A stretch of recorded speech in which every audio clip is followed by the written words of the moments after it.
the plastic tree a call to action. For a brief outline of my presentation, we're first going to go into background information, then we're going to do a problem analysis, talk about creation, painting, and the overall message. So for all of you who don't know me, except you all do know me, I'm Kennedy. I'm a senior in Edge, and this is my senior Capstone project. I've always been really looking forward to sustainable ways of life, whether that's through composting, a zero-waste lifestyle, or more recently the Edge projects I've been doing the last 2 years. I did a project over sharks, gene therapy with Patrick and Andrew last year, and so for my senior capstone, I was stuck between two ideas, but I eventually decided it'd be a good ending note, I guess, to do something on plastic. So let's first kind of talk about the brief background information, which is plastic was first invented by a Belgian chemist named Leo Baekeland in 1907. His invention was created by crystalline bakelite, combining two chemicals, formaldehyde and phenol, under heat and pressure. Plastic then began to be mass-produced after the Second World War, and then again during the 1960s and the 1970s, when consumers craved plastic to replace traditional materials because it's cheap, versatile, sanitary, and easy to manufacture in a variety of forms. Now we're going to move on to our problem analysis. And there are many issues with plastic, but the main one would be the worn-out idea of single-use plastic items. Plastic, as we know, is very inexpensive. The cost factor alone qualifies plastics to be overused in day-to-day life. Most plastic produced are only used a single time and discarded due to the ready availability of new plastics. This causes large amounts of plastics to be discarded as waste. Now we're going to move on to our two main issues we see with plastic, with toxicity and breakdown. With toxicity, almost all plastics that come from the production of planet-warming fuels, burning these plastics in incinerators also releases climate-wrecking gases and toxic air pollution. And on the chance plastics are not being sent to an incinerator, they will most likely end up in a landfill or on the side of the road or in our water sources, leading to the breakdown of plastic. Emmanuel Gamage explains, it is not to say that plastics can't break down, they do, but it takes a long time. It takes plastic bottles up to 450 years to decompose. UV radiation then breaks plastic down into smaller pieces over time, and this leads me into microplastics. Microplastics are tiny particles that result from both commercial product development and the breakdown of larger plastics. As a pollutant, microplastics can be harmful to the environment and animal health.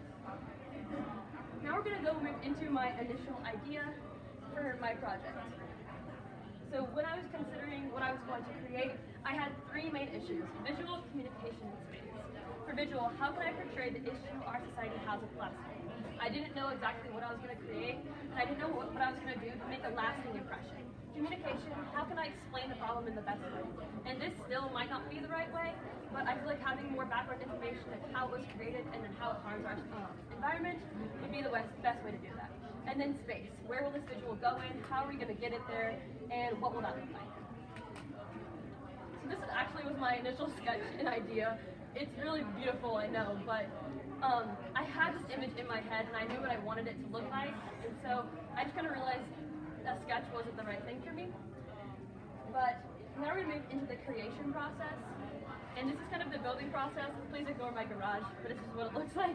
The base of the tree is actually built from an old Christmas tree.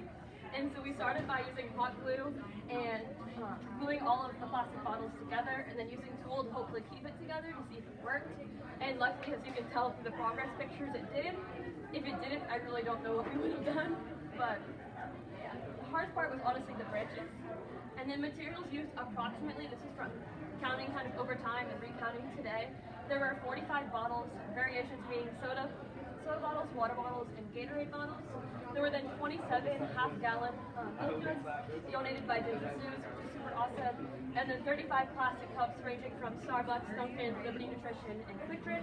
Once again, all these materials were donated by not only my family, but a bunch of other family, friends, Edge students, and Edge teachers, which was super appreciated. And now we're going to move into the painting process.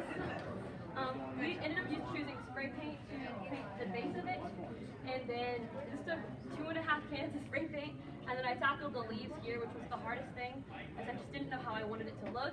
But with the old Christmas tree came the garland, and then honestly a bunch of the Edge students were super helpful when it came to leaves. It was actually Gabby's idea to create leaves using spoons, which I thought was super cool. And so I was really grateful to have everyone here help me with that. And then the overall message. Why? My main thing was trying to figure out why did I create this and just what's the whole point behind it. And I think what I chose to do was because a tree symbols life. When I was doing a bunch of research, I was trying to figure out what is a symbolic art piece that I can make? What can I do? What's the message? Why? And when I found this article, and I wish I would have saved it, but I didn't, I just read it and clicked off. But it talked about how a tree is a symbol of life. And so kind of connecting back to the beginning parts of my presentation, I talked about how plastic is harmful to our environment and to our health. And so I felt that having something symbolic as something supposed to promote life or something created out of something that harms life was the best way to do so. And then what's left, and plus what would I change? What's left is I want to create an artist statement, so someone who didn't get to see my presentation still gets to understand everything that happened and everything that went into building my tree. And then what I would change if I could go back, I think I would add different variations of leaves. I like the way it is now, but I wish I just would have added more. I think it could be kind of cool. I think maybe doing something with the seasons would be interesting as well.